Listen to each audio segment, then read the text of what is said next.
Hello dear bankers, आप सभी दोस्तों का स्वागत है CAIB इंपॉर्टेंट कंसेप्ट सीरीज में। हम आपके साथ जुड़ चुके हैं दोस्तों, और हमारा मॉड्यूल बी चल रहा है। सो मॉड्यूल बी में हम human implications of the organisation part 2 आज हम लोग कवर करेंगे। फर्स्ट पार्ट हम लोग कवर कर चुके हैं और हमारा पेपर 1 है ABM एडवांस बैंक मैनेजमेंट। तो फटाफट सभी दोस्त जुड़ जाइए। ये हमारा टेलीग्राम है JAIB CAIB by Arvind sir. आप इस पे ज्वाइन हो सकते हैं और अपने डाउट्स हमारे साथ शेयर कर सकते हैं। चलिए, तो आज हम लोग बात करेंगे personality and brain. Last class में हम लोगों ने टाइप ए पर्सनैलिटी और टाइप बी पर्सनैलिटी को समझा था। उसके आगे की कहानी है पर्सनैलिटी एंड ब्रेन। किसी भी व्यक्ति की जो पर्सनैलिटी होती है ना, और उसका संबंध उसके जो ब्रेन से होता है, उसको यहाँ पे समझाया गया है। लेफ्ट एंड राइट ब्रेन, है ना। तो आपका जो ब्रेन होता है वो दो हिस्सों में टूटता है। जो आपका ब्रेन होता है, ये ब्रेन जो ब्रेन होता है, ये दो हिस्सों में टूटता है। एक होता है आपका लेफ्ट ब्रेन, क्या होता है, लेफ्ट ब्रेन। और एक होता है आपका कौन सा, राइट ब्रेन। कौन सा होता है, राइट ब्रेन। ठीक है दोस्तों। तो अब देखिए, हमें बात करनी है किसकी, लेफ्ट और राइट ब्रेन की। ठीक, तो या समझते हैं। An important biological factor which influence personality is the role of brain of an individual.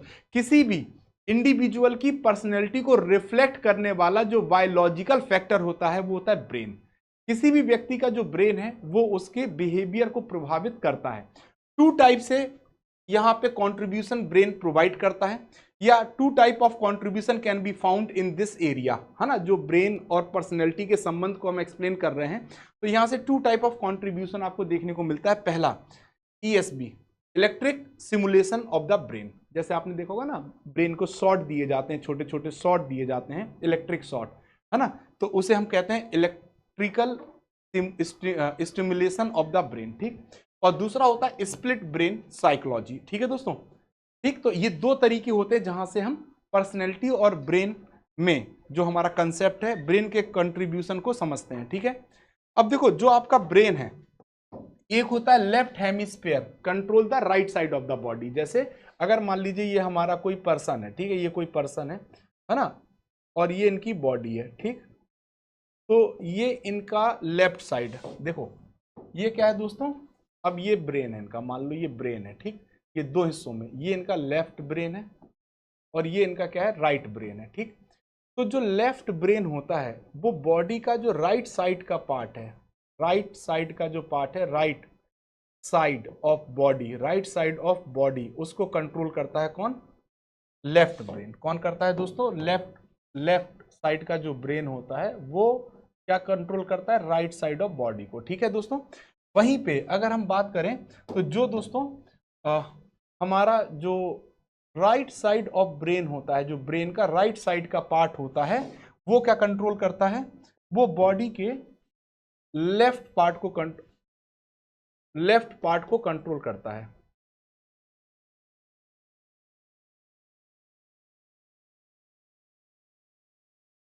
ठीक, अब जैसे मेरा ये लेफ्ट था तो मैंने ये लेफ्ट बना दिया, आप अपने हिसाब से बना लीजिएगा। ये मेरा राइट है, ये मेरा लेफ्ट है, तो मैंने इस हिसाब से बनाया है। ठीक, अगर आप चाहो तो आप समझ सकते हो। हाँ, अब जो हमारा बॉडी जो हमारा क्या होता है, लेफ्ट हेमिस्फीयर कंट्रोल करता है राइट साइड ऑफ बॉडी, और राइट हेमिस्फीयर कंट्रोल करता है लेफ्ट साइड ऑफ बॉडी। ठीक, अब जो हमारा लेफ्ट हेमिस्फीयर है, ये वाला जो लेफ्ट हेमिस्फीयर है, वो हमें स्पीच और वर्बल, है ना, लॉजिकल और मैथमेटिकल, लीनियर और detailed, sequential, controlled, intellectual, dominant, active. तो मतलब अगर आप देखोगे, जो आपका कैलकुलेशन वाला माइंड है वो आपका लेफ्ट साइड है। ठीक है दोस्तों। और जो आपका क्रिएटिव माइंड है, जैसे spatial and musical, holistic, artistic, symbolic, है ना, सिमुलेनियस और इमोशनल, या आप देखेंगे माइनर या स्पिरिचुअल, तो जो आपका क्रिएटिविटी वाला माइंड है वो आपका राइट हेमिस्फीयर होता है। तो ये क्वेश्चन यहाँ से बनता है कि लेफ्ट हेमिस्फीयर बॉडी के किस पार्ट को कवर करता है, तो आप राइट हेमिस्फीयर लेफ्ट हेमिस्फीयर हमारा कैसा होता है, हमारा कैलकुलेटिव होता है, लॉजिकल होता है। वही राइट हेमिस्फीयर हमारा क्या होता है, क्रिएटिव होता है। ठीक है दोस्तों, तो ये याद रखिएगा, ये यहाँ पे बताया गया है। अब अगर हम मैच करें पर्सनैलिटी को उसकी जॉब के साथ, किसी भी व्यक्ति की जो पर्सनैलिटी होती है उसको उसकी जॉब के साथ अगर हम मैच करते हैं, तो आप कैसे मतलब मैच करोगे। तो जैसे मान लीजिए टाइप ऑफ पर्सनैलिटी यहाँ लिखिए, जैसे रियलिस्टिक पर्सनैलिटी है, तो ये क्या करते हैं, जो रियलिस्टिक लोग होते हैं प्रेफर करते हैं फिजिकल एक्टिविटीज को, ठीक, ये फिजिकल एक्टिविटीज में पार्टिसिपेट करते हैं और इनके पास स्किल, स्ट्रेंथ और कोऑर्डिनेशन होता है। अब ये कैसी पर्सनैलिटी होगी इनकी, ये साय होंगे, जेन्युइन होंगे, परसिस्टेंट होंगे, स्टेबल होंगे, कन्फर्मिंग होंगे और प्रैक्टिकल होंगे। तो कॉन्ग्रुएंट ऑक्यूपेशन, अब ये किस काम में आपको ऐसे लोग देखने को मिल देंगे, जैसे मैकेनिक हो गए, ड्रिल प्रेस करने वाले ऑपरेटर हो गए, असेंबली लाइन वर्कर हो गए या फार्मर हो गए, ठीक। इसी प्रकार आपने देखा होगा एक और पर्सनैलिटी होती है इन्वेस्टिगेटिव, ठीक। तो ये कैसी एक्टिविटीज को एक्टिविटीज में मतलब कैसी एक्टिविटीज को प्रेफर करते हैं, थिंकिंग, ऑर्गेनाइजिंग एंड अंडरस्टैंडिंग, ठीक है दोस्तों। तो अब इनकी पर्सनैलिटी की कैरेक्टरिस्टिक्स क्या होती है, ये एनालिटिकल, ऑर्गेनाइज और ओरिजिनल, क्यूरियस और इंडिपेंडेंट होते हैं, ठीक है। अब इनका जो ऑक्यूपेशन होगा वो क्या हो सकता है, जैसे biologist, economist, mathematician, news reporter, तो ये इनका ऑक्यूपेशन आपको देखने को मिलेगा। इसी प्रकार अगर आप देखोगे social prefer activities that involve helping and developing others, ये दूसरों की मदद करना और उनका विकास करने में इन्वॉल्व रहते। तो इनकी पर्सनैलिटी की कैरेक्टरिस्टिक्स क्या है, ये सोशल होंगे, फ्रेंडली होंगे, कोऑपरेटिव होंगे, अंडरस्टैंडिंग होंगे। कहाँ पे देखने को मिलेंगे, किस काम में, सोशल वर्क के काम में देखने को मिलेंगे, टीचर बने देखें, कि काउंसलर होंगे, क्लिनिकल साइकोलॉजिस्ट होंगे, है ना। तो ये सब आपको देखने को मिलेगा। वहीं कन्वेंशनल, तो ये प्रेफर करते हैं रूल रेगुलेटेड और ऑर्डरली, ये नियम से अलग होना नहीं चाहते, है ना। तो जो हमारे कन्वेंशनल होते हैं, कन्वेंशनल पर्सनैलिटी जो होती है वो रूल एंड रेगुलेशंस को फॉलो करती है। तो इनकी कैरेक्टरिस्टिक्स क्या है, ये कन्फर्मिंग होंगे, है ना, हवा में कोई बात नहीं करेंगे, इफिशिएंट होंगे, प्रैक्टिकल होंगे, अनइमेजिनेटिव होंगे, यानी ये सिर्फ विचार करके मन में सब कुछ सोच के नहीं, जो प्रैक्टिकल है उसी पे बात करेंगे, ठीक। अब ये कैसे होंगे, आपको अकाउंटेंट, कॉर्पोरेट मैनेजर, इस सब फॉर्म में इनको देखने को आपको मिलेगा, ठीक। इसके बाद होता है एंटरप्राइजिंग की अगर हम बात करें तो ये जो हमारी पर्सनैलिटी होती है प्रेफर वर्बल एक्टिविटीज, है ना, ये जैसे स्पीच, नेता नगरी, वही है ना, verbal activities where there are opportunities to influence other, है ना, एंड अटेंड पावर, ये दूसरों को प्रभावित करना चाहेंगे और पावर को अटेंड करना चाहेंगे। तो इनकी जो कैरेक्टरिस्टिक्स है वो क्या है, सेल्फ कॉन्फिडेंट, एम्बिशियस, एनर्जेटिक और डोमिनरिंग, है ना। अब ये कहाँ देखने को मिलते हैं, lawyer, real estate agent, public relationship specialist, small business manager. फिर आपका होता है आर्टिस्टिक की बात करें, prefer ambiguous and unsystematic activities and allow creative expression, तो ये इमेजिनेटिव होंगे, डिसऑर्डरली, आइडियलिस्टिक होंगे, इमोशनल होंगे और इम्प्रैक्टिकल होंगे। तो ऐसे लोग आपको painter, musician, writer, interior designer, ये सब आपको देखने को मिलते हैं, ठीक है। अब हम बात करें, हमने पर्सनैलिटी को भी समझ लिया, अब हम बात करेंगे मोटिवेशन क्या होता है, व्हाट इज मोटिवेशन। तो जब हम मोटिवेशन की बात करते हैं तो मोटिवेशन का मतलब क्या है कि हमारी अंदर से जिस चीज को करने की इच्छा हो, दैट अगर हम किसी काम को कर रहे हैं और अंदर से हम खुद करना चाहते हैं तो हम मोटिवेटेड हैं, ठीक है। और वो हम कब कर पाएंगे, जब उस काम के प्रति हमारे अंदर क्या हो, लगाव हो। लगाव कब होगा, जब हम डिस्ट्रैक्ट नहीं होंगे। डिस्ट्रैक्ट कब नहीं होंगे, जब हमारी नीड्स फुलफिल होंगी, ठीक है दोस्तों। तो वही बात है, motivation in an organisational context is refer as the extent of willingness of an employee to respond to the organizational requirement। तो यहां पे कहा गया मोटिवेशन की अगर हम बात करते हैं किसी ऑर्गेनाइजेशन के पक्ष में, तो किसी भी एम्प्लॉय के अंदर से जो विलिंगनेस आती है ऑर्गेनाइजेशन के काम या रिक्वायरमेंट को करने के लिए और वो रिस्पॉन्ड करता है, तो उसे हम मोटिवेशन कहते हैं, ठीक। तो मोटिवेशन इज जनरली डायरेक्टेड, है ना, कंसिशियसली और अनकंसिशियसली टॉवर्ड सेटिस्फैक्शन ऑफ नीड। मैं बता देता हूं, मैं फिर बताता हूं, अगर आपको कोई एम्प्लॉय मोटिवेटेड दिख रहा है तो इसका मतलब वो डिस्ट्रैक्ट नहीं है, उसकी जो भी नीड्स हैं, है ना, नीड्स हैं, वो नीड्स उसकी क्या हो रही हैं, फुलफिल हो रही हैं, नीड्स क्या हो रही हैं, फुलफिल हो रही हैं। और अगर वो फुलफिल कर पा रहा है अपनी नीड्स को, तो वो क्या कर रहा है, परफॉर्मेंस कर पा रहा है, यानी वो विलिंगनेस, इच्छा के साथ, विलिंगनेस के साथ क्या कर रहा है, वो अपने टास्क को परफॉर्म कर रहा है किसी भी ऑर्गेनाइजेशन में, ऑर्गेनाइजेशनल रिक्वायरमेंट के अनुसार। और ऑर्गेनाइजेशन रिक्वायरमेंट क्या, ऑर्गेनाइजेशन के प्रति जो उनको काम असाइन किया गया वही उसकी रिक्वायरमेंट है, जिससे कि वो ऑर्गेनाइजेशन के गोल को अचीव कर सके, ठीक है दोस्तों। नाउ अगर हम बात करें थ्योरी ऑफ मोटिवेशन की, तो वेरियस थ्योरीज यहां पे मोटिवेशन के लिए अवेलेबल है, जैसे साइंटिफिक मैनेजमेंट और rational economic view, human relation model, Abraham Maslow need hierarchy model, Frederick Herzberg two factor theory, ठीक। तो बहुत सारी थ्योरीज हैं, बट इनमें से हम एक या जो इंपॉर्टेंट थ्योरी उसको पढ़ेंगे, उसका नाम है हेजरबर्ग टू फैक्टर और मोटिवेशन और हाइजीन थ्योरी। तो हेजरबर्ग टू फैक्टर का मतलब है दो फैक्टर मोटिव, और वो दो फैक्टर कौन से हैं? मोटिवेशन और हाइजीन। इस थ्योरी को कहा जाता है हेजरबर्ग टू फैक्टर थ्योरी या हेजरबर्ग मोटिवेशन और हाइजीन थ्योरी।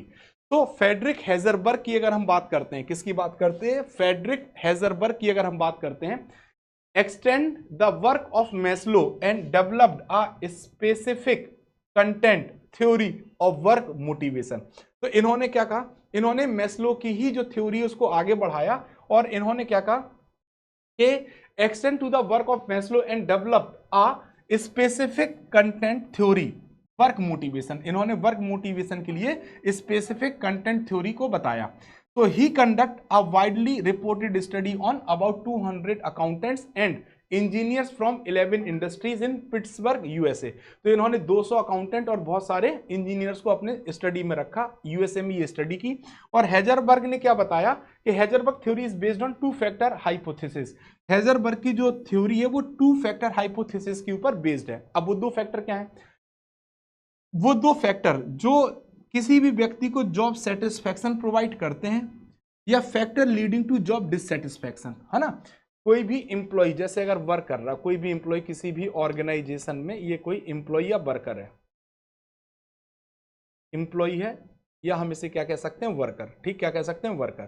तो ये जो एम्प्लॉय और वर्कर है, ये सेटिस्फैक्शन, ऐसे फैक्टर जो इसको सेटिस्फैक्शन प्रोवाइड करेंगे या ऐसे दो फैक्टर जो इसको डिससेटिस्फैक्शन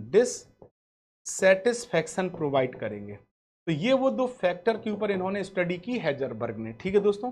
अब इनने वो जो दो फैक्टर बताया, पहला फैक्टर है मोटिवेशनल फैक्टर और दूसरा है हाइजीन और मेंटेनेंस फैक्टर। वो दोनों फैक्टर कौन कौन से हैं? पहला मोटिवेशनल फैक्टर, दूसरा हाइजीन और मेंटेनेंस फैक्टर।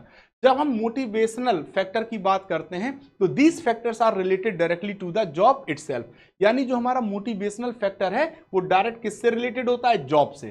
तो हेजरबर्ग ने क्या मेंशन किया कि ऐसे फैक्टर जो कि मोटिवेशन का काम करते हैं वो 6 फैक्टर ऐसे होते हैं। जैसे सबसे पहले एम्प्लॉय को क्या चाहिए? रिकॉग्निशन, रिस्पॉन्सिबिलिटी का एहसास उसको होना चाहिए, पॉसिबिलिटी ऑफ द ग्रोथ, अगर ये तीन चीज दिख रही, एडवांसमेंट, अचीवमेंट और वर्क इटसेल्फ। तो ये जो 6 फैक्टर होते हैं ये एम्प्लॉय को मोटिवेशन प्रोवाइड करते हैं। तो इनका कहना क्या है? इनका कहना क्या है कि जो हमारी ये 6 फैक्टर हैं, है ना, कौन कौन से? मोटिवेशन, मतलब मोटिवेशनल जो फैक्टर हैं, अगर मोटिवेशनल फैक्टर है, ये डायरेक्ट प्रभावित करते हैं किसको? डायरेक्ट अफेक्ट करते हैं सेटिस्फैक्शन और डिससेटिस्फैक्शन को, ठीक।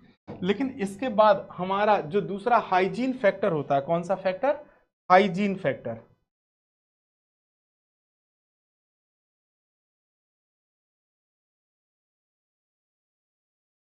हाइजीन फैक्टर होता है, ये डायरेक्ट, देखो अगर ये है, ये अगर जैसे ये नहीं है, मतलब हाइजीन फैक्टर अगर है या नहीं है, तो अगर है, अगर मान लीजिए हाइजीन फैक्टर अवेलेबल है, ठीक है, अवेलेबल है, ठीक है, तो इसका मतलब ये नहीं कि सब एम्प्लॉय सेटिस्फाइड हैं। अगर है तो ये सेटिस्फैक्शन नहीं बढ़ाएगा, ये सेटिस्फैक्शन नहीं बढ़ाएगा, सेटिस्फैक्शन इंक्रीज नहीं करेगा, ठीक है, नहीं करेगा। बट अगर ये अवेलेबल नहीं है, अगर नॉट अवेलेबल है, क्या है? नॉट अवेलेबल है, तो फिर ये क्या करेगा? डिससेटिस्फैक्शन जरूर बढ़ा देगा, सेटिस्फैक्शन को जरूर बढ़ा देगा, ठीक है दोस्तों, समझ रहे बात। तो ये आपका क्या है? टू फैक्टर थ्योरी है जो किससे रिलेटेड है? हेजरबर्ग के मोटिवेशन और हाइजीन से रिलेटेड। तो दोस्तों ये थी आज की हमारी क्लास। आई होप आप सभी को क्लास समझ में आई होगी। और हाँ, यदि आप ऐसे ही CAIIB को क्रमबद्ध तरीके से कंप्लीट प्रिपरेशन करना चाहते हैं, जहां पर आपका फाउंडेशन भी स्ट्रांग हो, आपका MCQ भी स्ट्रांग हो, है ना, आपका रिवीजन भी हो तो आप हमारे महापैक के थ्रू जुड़कर अपनी प्रिपरेशन कर सकते हैं। यहाँ आपके ऑल 4 कंपलसरी पेपर और आपके इलेक्टिव पेपर्स को हम कवर करते हैं। सो टोटल आपके 9 सब्जेक्ट्स यहाँ कवर होते हैं। 15 plus foundation MCQ batches, 2000 plus live classes, 500 plus mock and quizzes, 200 plus class notes और 24/7 डाउट सपोर्ट।